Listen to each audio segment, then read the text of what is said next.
let's go right to a question. We've got a question here from Owen. Go ahead, Owen. How's it going? Thank you for coming. How do we completely become independent from China without collapsing our own economy first? Great question. And I think that we are dependent on China for our supply chain. So we have to do a little bit of homework before we're in a position to actually credibly even say we're going to declare independence. Right now, that's not even a credible statement to China. Now, here's the way I look at it. Do our homework by onshoring a lot of production to the United States. Why are companies going abroad? A lot of the regulatory restrictions here stop them from doing what they need to be doing here at home. What else can we do? Build up our relationships with the likes of South Korea, Japan, Australia, India. Go around the world to our fellow allies, Chile, Brazil, so on. That then puts us in a position to say, hey, you know what? When I'm Jinping and I'm saying, hey, listen up, we're cutting the cord unless you play by the same set of rules. You know what? That's then going to hurt China much more than it hurts us. They're going to fold. The secret in negotiations in business as well as in politics and geopolitics, it is when you are most willing to make a sacrifice that you won't even have to make one at all. So if we're showing up with a strong hand, as I will, we're going to do our homework first. Xi Jinping's in a tougher spot than we are. Their economy is flailing with deflation because Xi Jinping shot China in the foot with that zero COVID policy last year that had nothing to do with COVID. It was about allowing him to seize control of a third term. So if we open our eyes and see that, that's an opportunity. This is actually our moment to get it right. And I don't even think we're going to have to make that sacrifice, but we will lay the foundation first so that we're in a strong position to do it. And that's exactly how I'm going to lead. And I think it's going to take somebody who's been a business leader, who thinks outside of that traditional partisan thinking of DC politics, to actually think with a spine. And that's how I'm going to lead. You know, to add to that,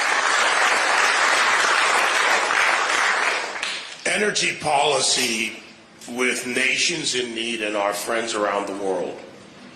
What is your approach, specifically some of those nations who, if they have a better supplier and a better supply and a freer supply, will be potentially a better partner?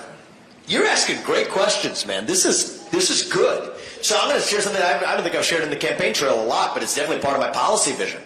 We want to be exporters of liquefied natural gas, LNG. So you take the gas here, liquefy it to export it, then they regasify it abroad. That's exactly how we helped Europe. In the context of this Russia-Ukraine war, Western Europe would be a third world nation status if the U.S. hadn't helped them actually depend on U.S. liquefied natural gas. Well, now look to other parts of the world, like India, that have depended now on Russia. In this context, Russia has become less of a reliable partner. India depends on liquefied natural gas exports from Russia. Well, this is a win-win for the United States. We both are doing better if we're producing more natural gas here in the United States, even for Americans, and advancing American prosperity. But we can sell it. That's good for us to make money. But India would also love and jump at that opportunity to have a more reliable partner when it comes to providing natural gas than Russia is able to be right now. Well, we should have some demands of India on the other side. I want to see India build up its naval capacity to be a better military partner for the United States. You know, China gets most of its Middle Eastern oil supplies through the Andaman Sea near India. India has control of a strait called the Malacca Strait, where most of those Middle Eastern oil supplies run through to China. God forbid we're in a conflict scenario over Taiwan with China. We need India to be a reliable partner to be able to close that Malacca Strait.